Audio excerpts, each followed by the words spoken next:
Alright, so nagbabalik tayo sa ating violin tips and tricks. And for today's video, let's talk about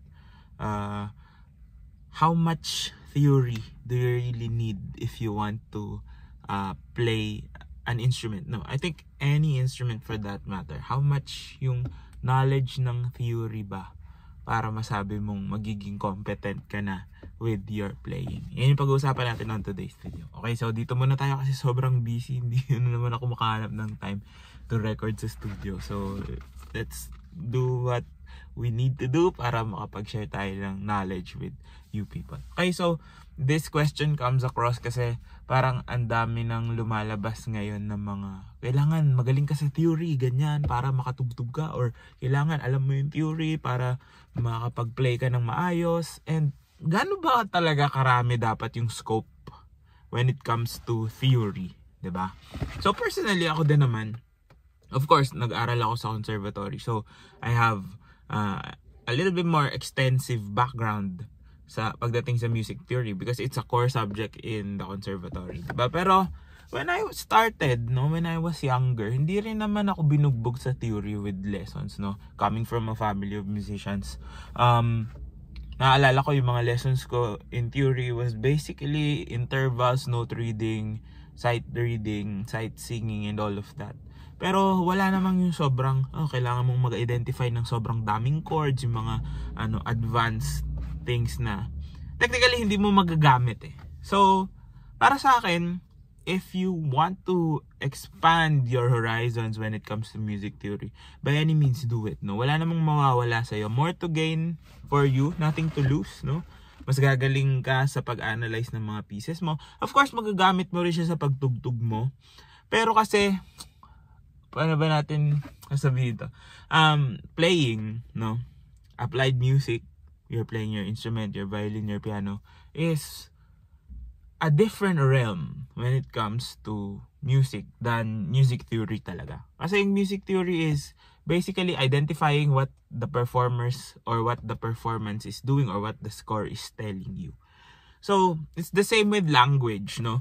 When it comes to language, magkaiba yung written and formal language, no? Yung sinusulat natin, yung pagkakasulat, construction ng mga sentences versus spoken, 'di ba? Kahit na sabihin natin parehas yung formal na setting, magkaiba yung magiging approach, magkaiba yung context, the content also magkakaiba yun. It's the same thing with music theory and applied music, no?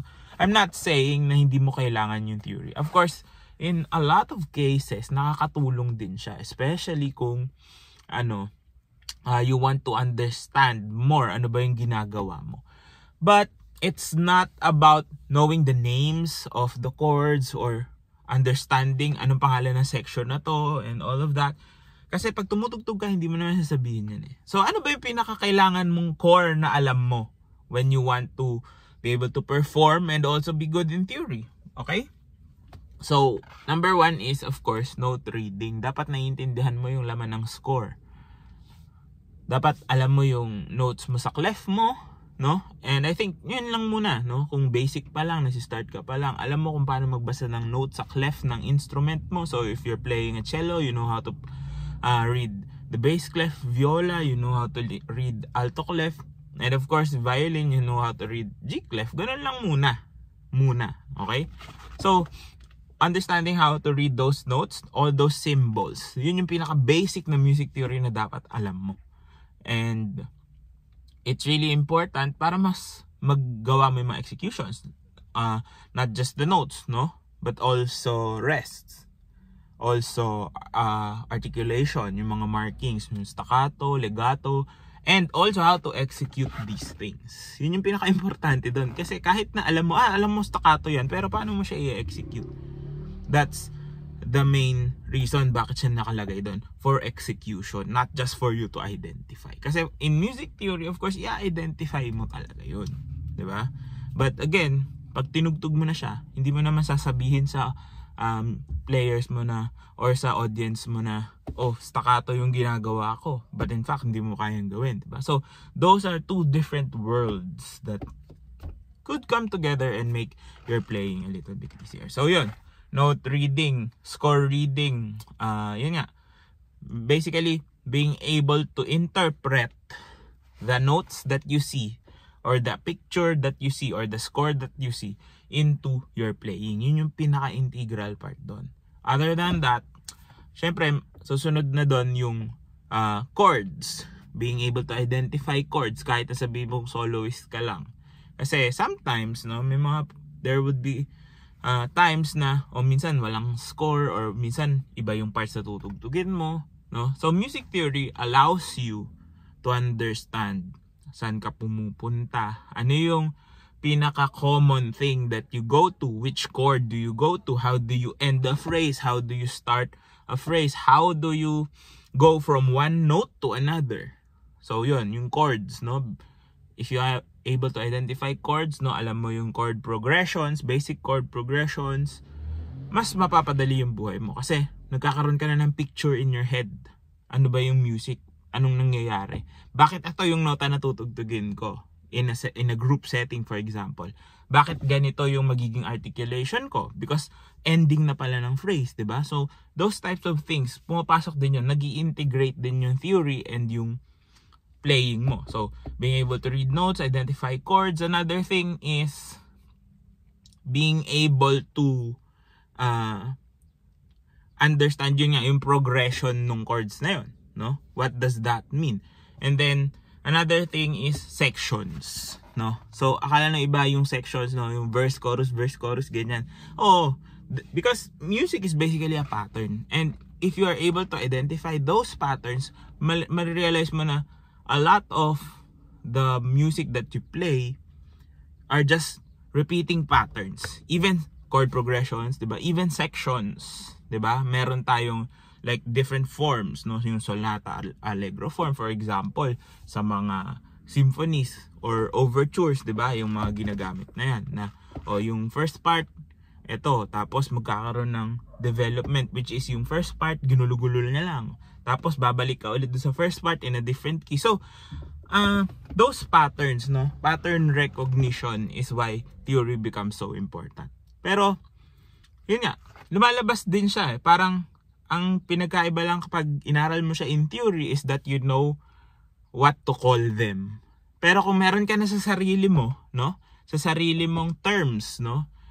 Na naiintindihan mo kung paano siya gawin, hindi mo naman kailangan mag-expand doon. If you're not going to teach, if you're not going to have music as your main line of work, I don't think hindi mo naman na kailangan gawin. Kung hobby-hobby lang, no?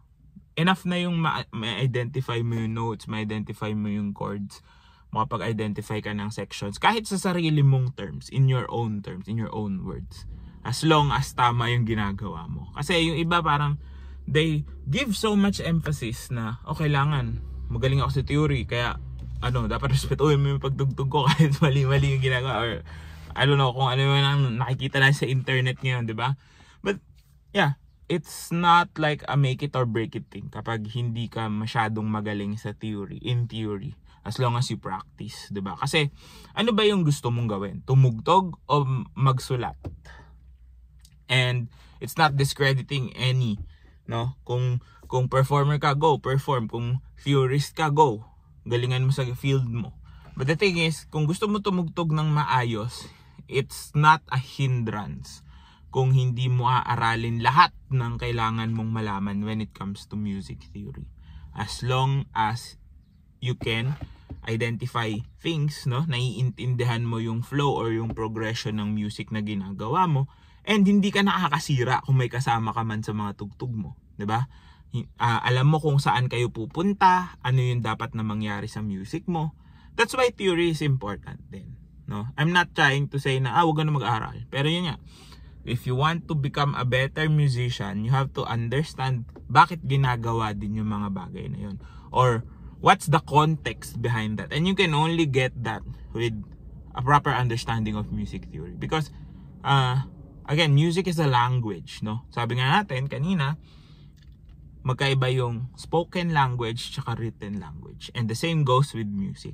Kung marunong ka magsalita, hopefully marunong ka rin konti magsulat. Or kung marunong ka magsulat, marunong ka rin magsalita ng nasa tama or naaayon dun sa context that you want to achieve. Ayan. So, wag kayo ma-discourage kung nahihirapan kayo sa theory because, again, if you can't name those chords but you are able to play them, or you can name those sections, or you can name those articulations, but you have a grasp of how to execute them, it won't make you less of a musician.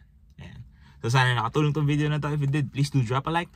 Comment down below more content you'd like to see, and of course subscribe to my YouTube channel. Follow me on all my socials. All the links you need down in the description box below. This has been Ryan Manakil for Violin Tips and Tricks, and I'll see you on the next video.